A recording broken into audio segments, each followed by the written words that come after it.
an update on the financial strain that EMS is facing in Lane County.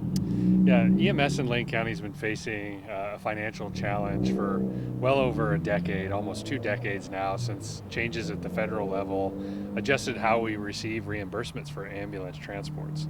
The ambulance systems are funded by user fees, and over 80% of those for us are either Medicare or Medicaid patients. So the reimbursement is capitated by decisions at the federal level. The really standing the joint elected task force back up. This is a task force that existed in 2009 and 2012 that led to the establishment of Eugene Springfield Fire, trying to tackle the very same problems well over a decade ago. So today we see our EMS systems strained on a daily basis, and the cost recovery doesn't keep up with the cost to operate the service. So collectively, we're all coming back together with the fire chiefs that transport in the region and elected officials from their jurisdictions to tackle this problem and evaluate what options are available to provide the best level of EMS that we can. And so that's why it's called a joint elected task force. It's elected officials from all transporting agencies, the county who's ultimately responsible for ambulance service, and then the fire chiefs from those agencies. What is the next 18 months going to look like now that it's been approved by the commission?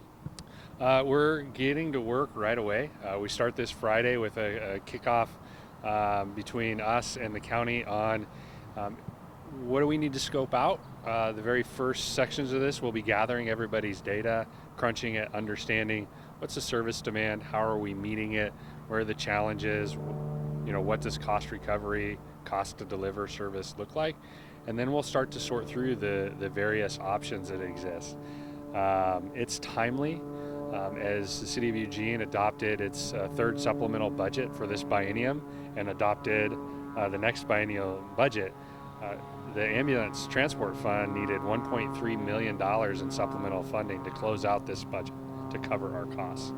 And in the next budget, in the first year, there's $1 million supplementation for the ambulance service. So the inability to recover the cost to deliver the service is going to continue to put a strain on local government's general funds.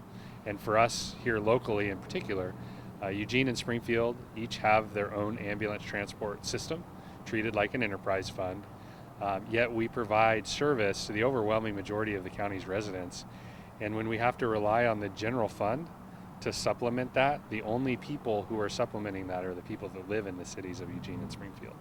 And so those are a number of the things that we're trying to solve to stabilize ambulance service going into the future. Even though your budget is covered, you still have issues with getting ambulances places, correct? Absolutely. We run out of ambulances on a near daily basis, if not more than one time a day. What we're talking about right here is merely covering the cost to deliver the service today, which we know is not meeting the community's demand.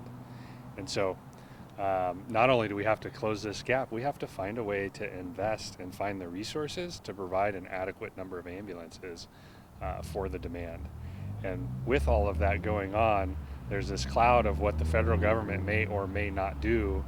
And many articles that are out there across the country surveying certain choices being made may cause the emergency medical system to collapse, which we're watching that very cautiously.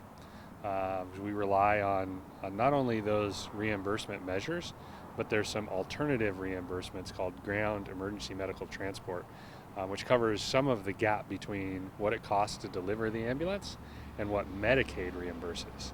A loss of that program would mean millions of dollars of cuts here locally in Eugene Springfield.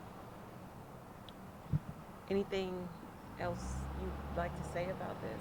I think the biggest message is appreciation for all the governing bodies that transport Eugene Springfield, Lane Fire Authority, South Lane, Oak Ridge, and Western Lane Fire Authority, of everybody coming together to solve this problem versus everybody trying to figure it out on their own.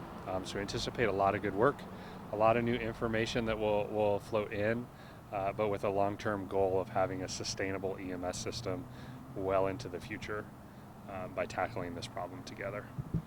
The solutions you come up with in the task force, how would they go about being approved? Would this be the commissioners would have to hear these solutions and kind of vote on it? There's a wide range of things, right? The outcome of the last task forces was the recommendation to merge, the largest ambulance transport provider. In fact, Eugene Springfield Fire is the largest ambulance transport provider that's public in the state of Oregon. The rest are anybody larger is a private for-profit ambulance company.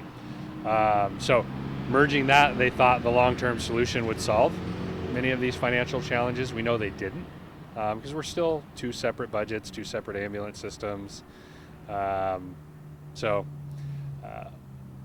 all in all, what will happen really depends on the recommendation. If we move away from the existing model, that's where the county commissioners come into play, right? If we want to privatize, that's really their decision, informed by all these bodies. If we want further collaboration on a regional basis, again, that comes to them. If there's financial supplementation that needs to happen, that will also be most likely decided by the county commissioners.